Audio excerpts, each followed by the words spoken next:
Hello दोस्तों, welcome to my YouTube channel.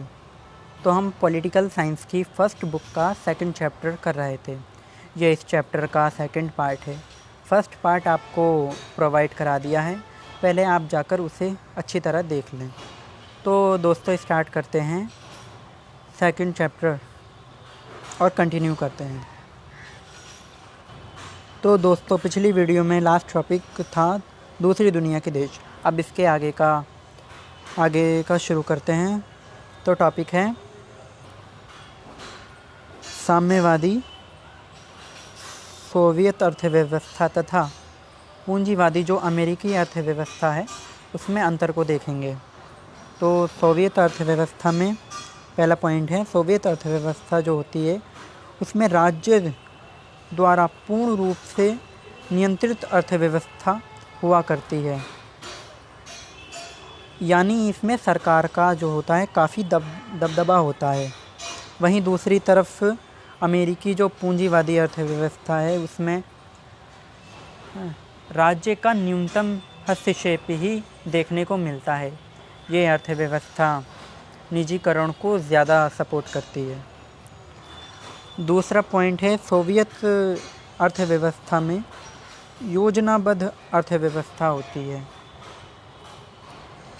और ये अर्थव्यवस्था योजनाबद्ध तरीके से काम करती है।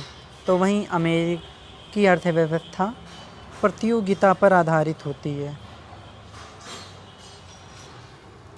तो दोस्तों नेक्स्ट पॉइंट है, सोवियत अर्थव्यवस्था में जो व्यक्तिगत पूंजी का अस्तित्व नहीं होता। दूसरी तरफ जो पूंजीवादी अर्थव्यवस्था है उसमें व्यक्तिगत पूंजी का महत्व होता है। अगला देखें तो सोवियत अर्थव्यवस्था जो होती है समाजवादी आदर्शों से प्रेरित अर्थव्यवस्था होती है, जबकि इसमें इसका उद्देश्य अधिकतम लाभ अर्जित करना नहीं होता। लेकिन पूंजीवादी अर्थव्यवस्था जो होती है लाभ अधिकतम करने के उद्देश्य से होती है।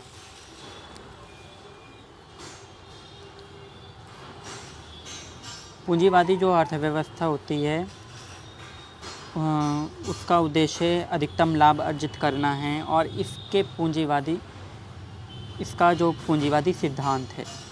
आखिरी पॉइंट है, सोवियत अर्थव्यवस्था जो होती है उत्पादन के साधनों पर जो होता है राज्य का स्वामित्व होता है। तो वहीं अमेरिकी अर्थव्यवस्था में उत्पादन के साधनों पर बाजार का नियंत्रण होता है। तो दोस्तों हमारा नेक्स्ट टॉपिक है मिखाइल गोर्बाचेव। मिखाइल गोर्बाचेव थे कौन?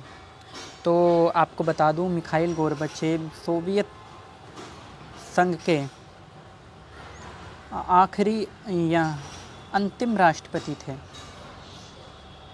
इनका जन्म जो हुआ था सन 1931 में हुआ और ये 1985 से 1991 तक सोवियत संघ के राष्ट्रपति रहे।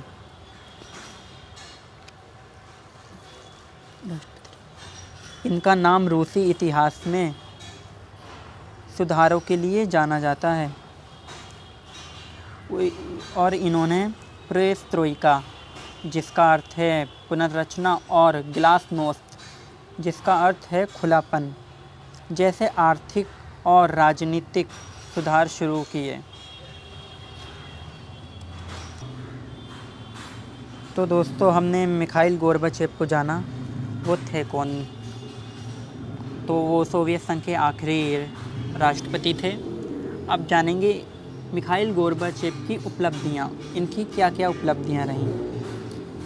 तो गोर्बाचेव ने यूएसए यानी अमेरिका के साथ हथियारों की होड़ पर रोक लगाई थी। उन्होंने अफ़गानिस्तान और पूर्वी यूरोप से सोवियत सेना जो थी वापस बुला ली थी।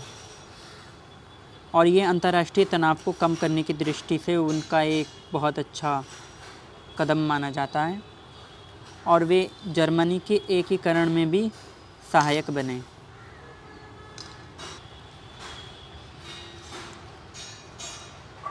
उन्होंने शीत युद्ध को समाप्त कर दिया था।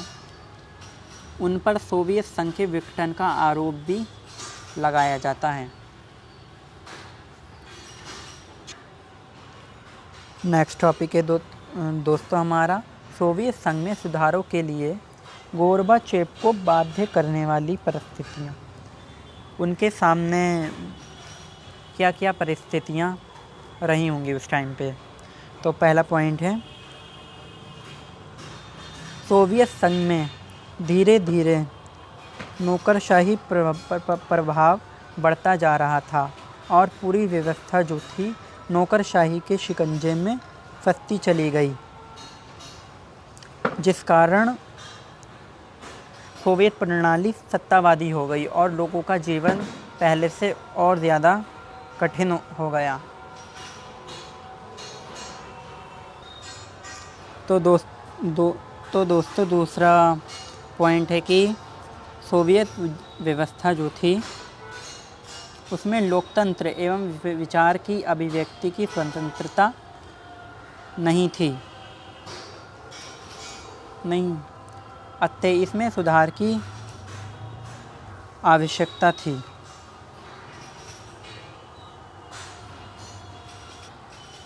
अगला पॉइंट है, सोवियत संघ में सिर्फ एक ही दल हुआ करता था, केवल एक ही दल था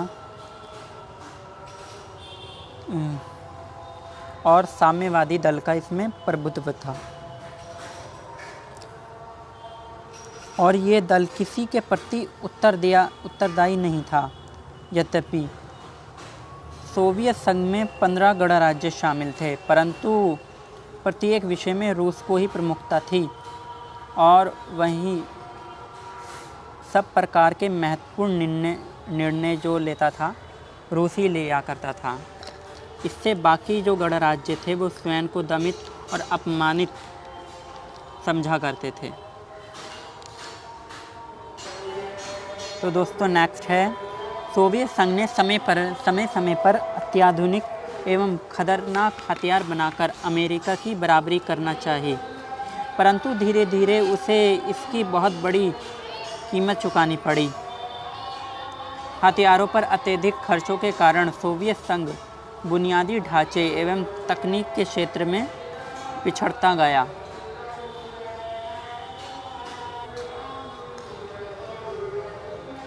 बुनियादी ढांचे और तकनीक के क्षेत्र में पश्चिम के मुकाबले सोवियत संघ वैसे भी काफ़ी पीछे था। नेक्स्ट है, सोवियत संघ राजनीतिक और आर्थिक तौर पर अपने नागरिकों के समक्ष पूरी तरह सफल नहीं हो पाया।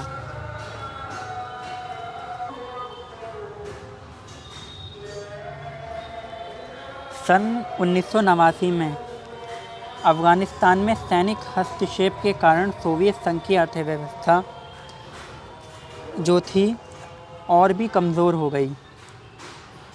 सोवियत संघ में निर्यात कम होता गया और आयात बढ़ता गया। तो दोस्तों नेक्स्ट टॉपिक है हमारा सोवियत संघ समाप्ति की घोषणा। तो क्या हुआ था, 1991 में बोरिस येल्त्सिन के नेतृत्व में पूर्वी यूरोप के देशों और रूस, यूक्रेन, बेलारूस ने सोवियत संघ की समाप्ति की घोषणा की। बोरिस येल्त्सिन जो थे वो रूस के प्रथम राष्ट्रपति रहे और पूर्वी यूरोप के जो देश थे रूस और यूक्रेन, इन सब ने 1991 में सोवियत संघ की समाप्ति की घोषणा की।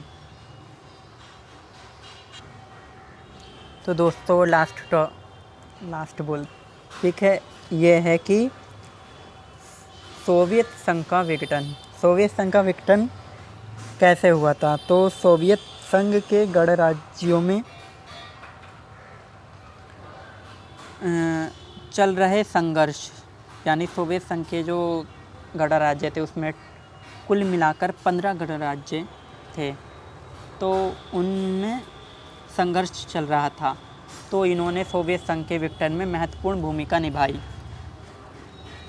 गणराज्यों के संघर्ष से सोवियत संघ की जो केंद्रीय सत्ता थी वो और दुर्बल हो गई।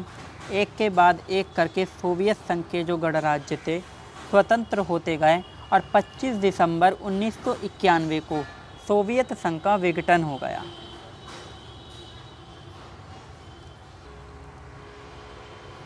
जिन 15 गणराज्यों को मिलाकर सोवियत संघ एक बहुराष्ट्रीय राज्य हुआ करता था, उनमें से 12 राज्यों ने मिलकर स्वतंत्र राज्यों के राष्ट्रकुल यानी CIS की स्थापना की।